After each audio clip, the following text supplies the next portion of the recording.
समस्या अभी प्रधान जी भी बता रहे थे, तो इस समस्या का समाधान बहुत आसानी से हो सकता था, क्योंकि बड़ी योजना या इस तरीके के जो बड़े काम है, बाईपास निकालना, पुल बनाना, ये सरकार के लिए बहुत आसान है। लेकिन आपने देखा ही है कि 10 साल से डबल इंजन की सरकार है। आपके यहाँ सरकार के ही सांसद रहे हैं हमारे माननीय सांसद जी, लेकिन कोई काम इस तरीके का हुआ नहीं। तो सत्ता का लाभ भी तभी है जब कोई जनप्रतिनिधि अपने लोगों की समस्याएं जानकर उसे लाभ पहुंचाने की इच्छा रखता हो। तो जब इच्छा नहीं है, इसीलिए काम भी नहीं हुए। और ये सिर्फ यहाँ पे नहीं, पूरे हमारे क्षेत्र में यही हाल है। जिस तरीके की लाभकारी योजनाएं और विकास के काम हमारे क्षेत्र में हो सकते थे डबल इंजन में, वो कोई नहीं हुए। तो ऐसे डबल इंजन का क्या फायदा जिससे आपकी हमारी समस्याओं का समाधान ना हो, और ऐसे जनप्रतिनिधि का भी क्या फायदा जो ना आपके बीच में आए, ना आपकी समस्याओं से अवगत हो और ना उनका निस्तारण करा सके। तो ये 10 साल की सरकार हमने देख ली। अब किसी भी व्यवस्था में सुधार लाने के लिए बदलाव करना जरूरी है। तो मेरी आप सबसे यही निवेदन है मेरा कि आप लोग बदलाव के लिए वोट करें।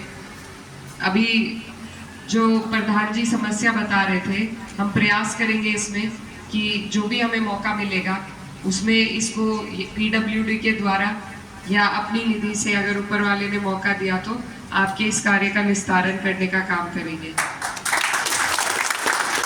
लेकिन मेरी आप सबसे, यहाँ 2 गांव हैं शायद त्यागी समाज के, और आज हम आपके बीच में आए हैं आपसे निवेदन करने के लिए कि इस सरकार को बदलने में आप लोग हमारा सहयोग करें, क्योंकि ये सरकार सुनवाई नहीं करती, तानाशाहों की सरकार है।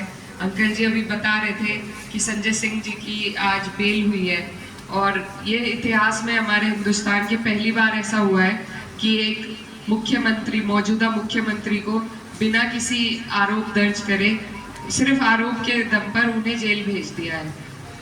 तो इस तरीके से ये विपक्ष को कुचलना चाह रहे हैं। किसी को ईडी भेजकर डराते, किसी को सीबीआई भेजकर, किसी को आर्थिक तौर पर कमजोर कर कर, किसी पर झूठे मुकदमे लगाकर। तो अगर विपक्ष कमजोर हो गया तो लोकतंत्र खत्म हो जाएगा, और यही ये चाहते हैं कि लोकतंत्र खत्म हो जाए। जो हम चाहें वो करें, बस अपने आदेश देते रहे और जनता हमारे आदेश का पालन करती रहे।